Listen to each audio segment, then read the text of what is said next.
네, 한경대학교 화학공학과의 임영일입니다. 제가 발표할 내용은요, 지금까지 수소 생산 공정, 수소의 수소를 이송하는 방법, 이런 것들을 많은 분이 발표를 하셨는데, 저는 좀 더 매크로스코픽하게, 좀 거시적인 관점에서의 수소 생산에 대한 기술을 살펴보고, 그리고 액체금속이라고 하는 촉매를 이용해서 수소를 생산하는 그러한 공정에 대해서 좀 더 미시적으로 보는 그런 거시적인 것과 미시적인 것을 한번 같이 함께 보도록 하겠습니다. 수소를 생산하는 공정이 여러 개가 있는데요. 주로 SMR이라고 하는 것이 메탄에 물을 SMR 반응을 스팀 메테인 반응이잖아요. 그래서 수소를 만드는데 그렇게 수소를 만들면 CO2가 많이 나오죠. 그런데 지금 제가 얘기하려고 하는 주제는요, 메탄이라고 하는 연료는 똑같습니다. 근데 메탄을 열분해를 시키면 이 액체금속 속에서요, 액체금속이 촉매 역할을 좀 하고요, CH4니까 탄소, 고체 탄소하고 수소로 열분해되는 거예요. 근본적으로 CO2가 나오지 않습니다. O2가 없으니까요. 그래서 C와 그리고 H2로 열분해하는 그러한 기프 컬럼 반응이죠. 이 반응기에 대한 CFD, 즉 수역학적 특성을 수치적으로 해석하는 것에 대하여 발표를 하겠습니다.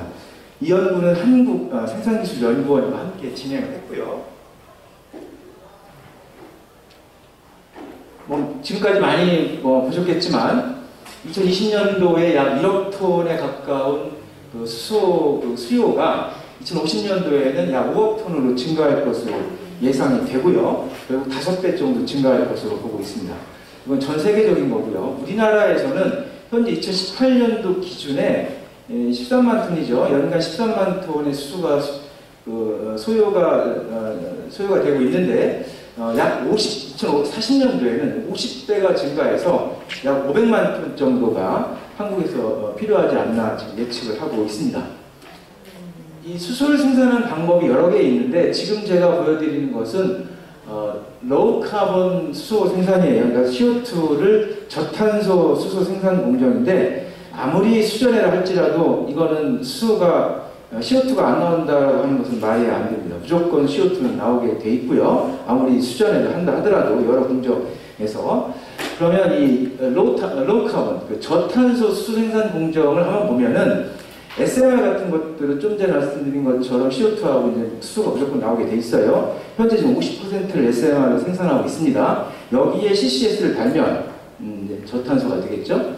거기에다가 메탄을 열분해시켜서 이 탄소와 수소로 뽀개는 거죠. 열분해하는 것도 일종의 로우 카본 수소 생산이라고 할 수가 있고요. 저탄소 수소 생산 중에 또 다른 것은 지금까지 많이 말씀해 주신 여러 여사님들이 말씀하신 수전해가 되겠습니다.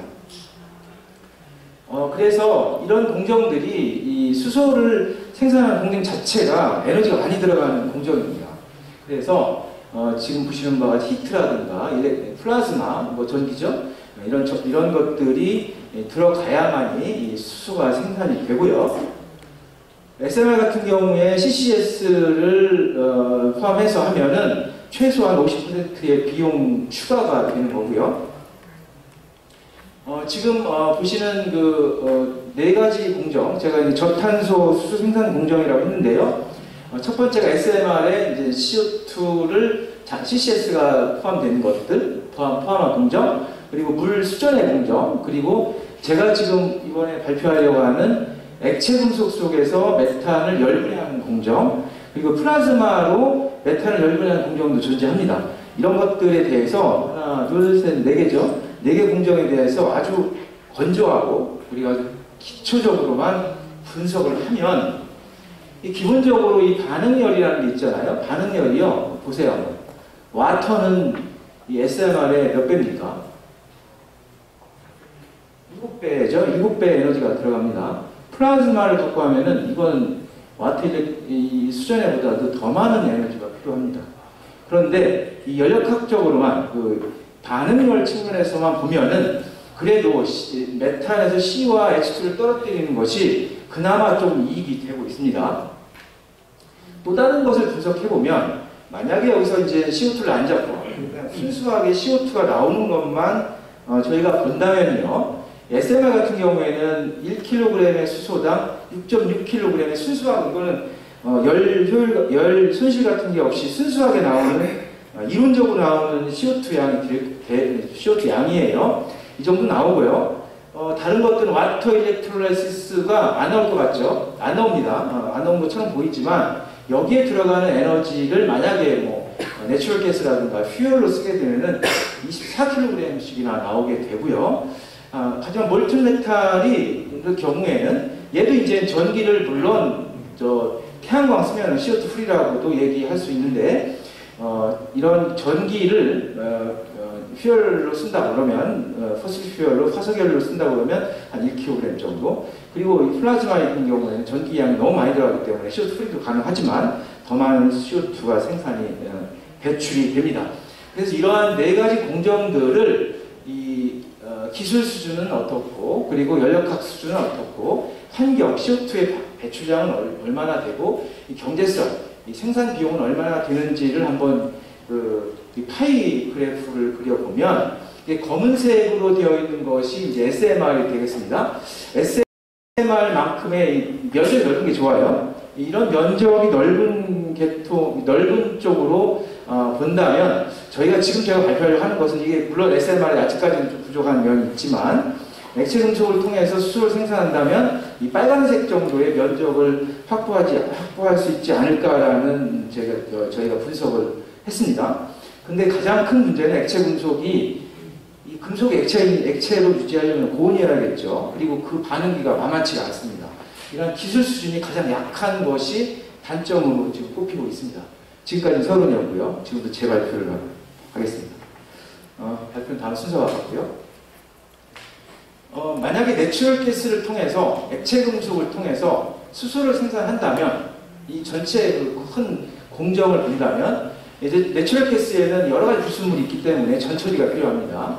그 다음에 열교환을 좀 해야 되고요. 그 다음에 몰튼 메탈 액체 금속 속에서 액체 금속의 촉매 역할을 받아서 고체 탄소와 그리고 수소를 생산하게 되는데 이걸 보면은 연간 20만 톤을 생산한다 하면 이 카본은 그거의 3배가 나오겠죠. 질량 대비.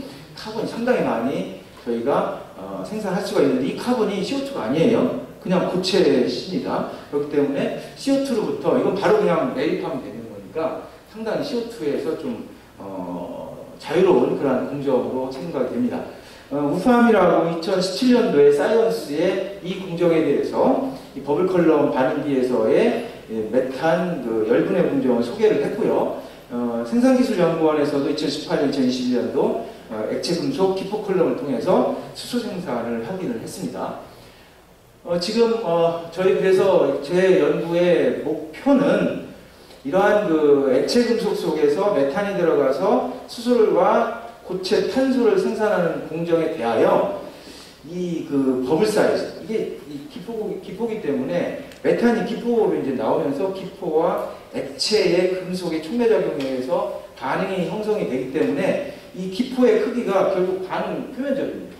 매우 중요한데요. 저는 뭐 이 큰 연구에 아주 자그마한 기포의 사이즈가 얼마나 될까를 예측하는 거죠. 이게 순수하게 예측입니다.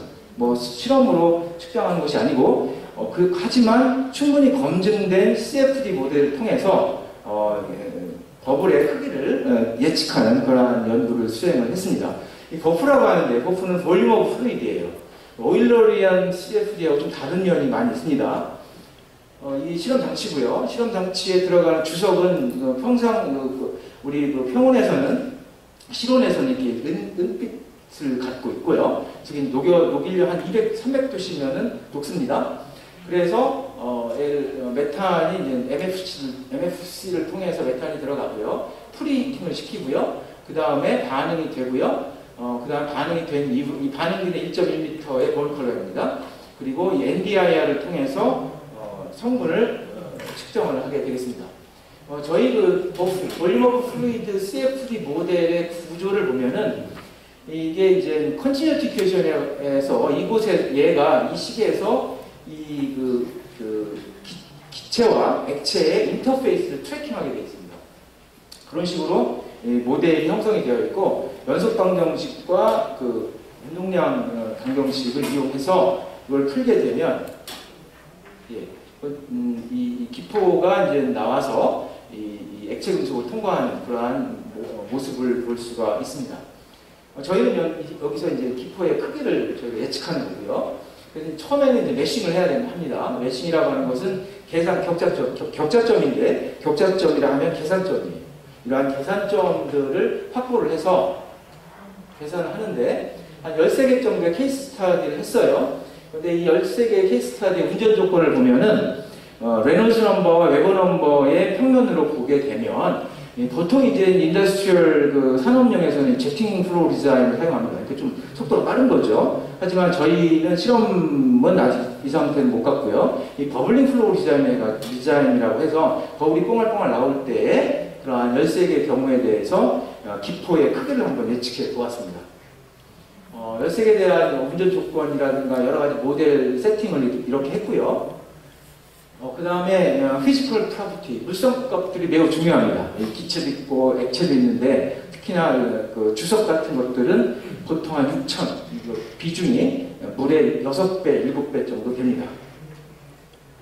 또 중요한 것은 이 기포가 이렇게 모양이 다양합니다. 찌그러진 것도 있고요, 반달 모양도 있고요, 초승달 모양도 있는데 6개의 대표적인 기포를 지금 사진을 찍어서 가져왔는데요. 이 기포를 어떻게 이 인터페이스, 액상과 기상의 인터페이스 어떻게 정할 거냐? 이게 쉽지가 않거든요. 생각보다 실제 시뮬레이션 계산을 하다 보면 그래서 이런 좀 복잡한 그 버블 디텍션 알고리즘을 이용해서 버블을 우리가 크기를 한번 결정했습니다. 그리고 이제 이 CFD에서는요 격자점의 수가 매우 중요해요. 격자점 수를 그냥 무조건 CFD 했다고 완성하는 것이 아니라 얼마만큼의 이 CFD를 신뢰성 있게 했느냐는 격자점에 대한 그 격자 독립성 테스트가 필요한데요. 보통 이제 콜스 메쉬하고 미디움 메쉬, 파인 메쉬 세 가지 메쉬를 통해서 내가 지금 선택하려고 하는 그 미디움 메쉬가 얼마만큼의 그 실제 값과 접근을 하고 있느냐를 저희가 체크를 해야 됩니다. 저희가 체크를 통해서 아시mptotic 솔루션, 근접한 해에서 9.5% 내지는 0.1% 내외의 그런 격자점을 신뢰성 있는 격자점을 저희가 만들었고요. 그 다음에는 CFD 모델을 검증을 해야 되는데요. 그렇게 되면 이제 실험값과 CFD 결과의 비교가 필요한데 보이는 빨간색 동그라미 점이 실험값 대비 어느 정도 신뢰성을 보여주고 있습니다. 그래서 이러한 그 신뢰성 있는 모델과 신뢰성 있는 격자를 이용해서 그 다음에 우리 현재 그 생산기술연구원에서 하고 있는 그 노즐에서의 메탄의 기포를 형상화 시켰습니다. 그래서 이 밑에 부분, 노즐에 바로 근접한 Z1 부분, 노즐 상부 부분의 Z2 부분에 대한 여러 가지 그 격자, 버블 디텍션 알고리즘의 인자에 따른 버블의 크기를 한번 저희가 조사를 해봤고요. 그래서 이제 BSD라고 하는데요. 버블 사이즈 디스트리뷰션이라고 해서 이 버블이 사이즈가 하나가 한 개 종류가 아니라 여러 다양한 버블 사이즈가 있지 않습니까? 그래서 이런 버블 사이즈가 몇 개씩, 각 사이즈마다 몇 개씩 분포하는지에 대한 BSD를 각각 그 조건에 따라서 조건이라 하면은 뭐 메탄이 전환율이 뭐 0%일 때, 35%일 때, 100%일 때 이렇게 이제 실험 조건에 따라서 BSD를 우리가 구할 수가 있습니다. CFD 모델을 사용하면요. 바로 이 BSD를 평균을 내버리면 평균 기포 크기가 되겠습니다. 그래서 결론적으로 말씀을 드리면 오늘 저한테 주신 시간이 15분이죠. 50분까지요? 아, 예. 거의 다 15분 발표, 20분 발표인데 너무 빨리 끝난 것 같아서 빨리 커피 드시는 게 좋을 것 같습니다. 많이 피곤하실 텐데 저희들이 결론적으로 말씀드리면 여러 가지 경우에 대해서 버프 CFD 모델을 통해서 버블의 평균 크기를 한번 재봤더니 근데 이건 8mm 정도 나왔습니다. 근데 이 정도 크기는 매우 큰 거예요. 1cm 정도 되는 거 아니에요? 이거는 아주 이 버블링 플로리즘이라고 하는 실제 아주 빠른 그 속도에서의 그런 실제 운전 범위가 아니라 매우 벤치 스케일에서 실험 조건에서 매우 느리게 기체가 분출될 때에 약 한 1cm 정도 되지 않을까라고 저희가 예측을 해봤는데 이것은 향후에 실험적으로 지금 검증이 필요합니다. 그리고 지금 생산기술연구원에서는 저희가 조금 이번에는 저희가 원래 CFD는 항상 뒤따라갔거든요. 실험하고 난 다음에 실험 뒤에서 뒤치다거리 하는 거죠. 그런 일을 많이 했었는데 이번에는 되게 운이 좋게 저희가 좀 먼저 와 있는데요. 과연 이게 맞을는지 안 맞을는지는 다음 가을 때 한번 제가 발표할 수 있도록 하겠습니다. 네, 결론적으로 말씀드리면 버블 사이즈 예측하려고 했는데 한 8mm 나왔다. 이 결론을 뵙겠습니다. 감사합니다. 질문 있으신 분 질문해 주시면 좋겠습니다. 네, 질문. 잘 들었습니다. 에너지연구원의 교수였습니다. 간단한 질문이 하나 있는데요. 실제로 이제 내부에서 버블이 반응을 하면서 올라가서 최종적으로는 그러니까 처음에는 메탄 버블이었다가 올라가는 도중에는 결국에는 수소 버블이 돼서 빠져나오고 맞습니다. 그 어떤 트렌드 상황에서의 가스 밀도의 변화라든가 이런 부분들도 반영이 된다면 그 버블 사이즈 자체에 좀 큰 변화 없이 볼 수 있을까요? 그게요, 저희가 이게 반응이 안 들어가 있어요. 반응을 넣으려고 했더니 여러 가지 반응의 매스 트랜스퍼도 있고 복잡한 문제가 있고 아직은 저희가 초기 단계라서 실험도 아직 진행이 많이 덜 돼 있고요. 그래서 이번에 반응 없이 진행을 했고요. 그 대신에 여기 보시는 바와 같이 0%는요 100% 메탄만 들어가는 경우고요. 여기 35%는 보통 이 정도 되면은 전환율이 35% 됩니다. 이 온도 이압력에서는요. 그렇다면 여기에 이쪽에서 시뮬레이션 할 때는 수소가 이만한 35%의 전환율이 됐다고 생각하고 수소와 메탄의 믹스처로서 계산을 한 거예요. 그랬더니 많이 차이는 안 나죠. 8.6하고 8.7 차이 나는데 약간 커졌습니다. 조금 커진 경향이 있죠. 이건 더 커졌어요. 이건 100% 수소거든요. 그럴 때는 9mm 정도 커졌는데 저희 CFD 상에서는 수소가 많을수록 버블의 크기가 커지는 걸로 지금 예측을 되었습니다. 저도 간단한 질문만 드릴게요. 그래서 지금 마지막에 실험값, 계산값이 먼저 나오고 나중에 실험으로 이게 나오면서 이제 검증이 될 거라고 말씀하셨는데 전에 그 모델 만드시고 모델 밸리데이션 하실 때는 그러면 어떻게 검증을 하신 거죠? 매우 예리한 질문인데 가장 가장 약점이기도 하고요. 저희 연구에서 지금 밸리데이션이 된 이거 보여드렸잖아요. 이 밸리데이션은요, 안 나왔나? 이게 철로 한 거예요. 여기 나와 있네요. 수은, HG 수은하고 철로 이건 그러니까 제가 시뮬레이션 두 개 했습니다. 다른 시스템인데요. 밸리데이션을 위해서 똑같은 모델을 사용했고요. 밸리데이션을 위해서 철하고 아르곤 그리고 지수하고 HG니까 수은이죠. 이 시스템에 대해서 해서 이게 좀 비슷하게 트렌드가 왔네? 라는 걸 가지고 밸리데이션을 했기 때문에 이게 진짜 메탄 시스템에 대한 밸리데이션이 아닙니다. 네, 알겠습니다. 그럼 오늘 좋은 발표해 주신 이명애 교수님께 다시 한번 큰 박수 부탁드립니다. 네, 감사합니다.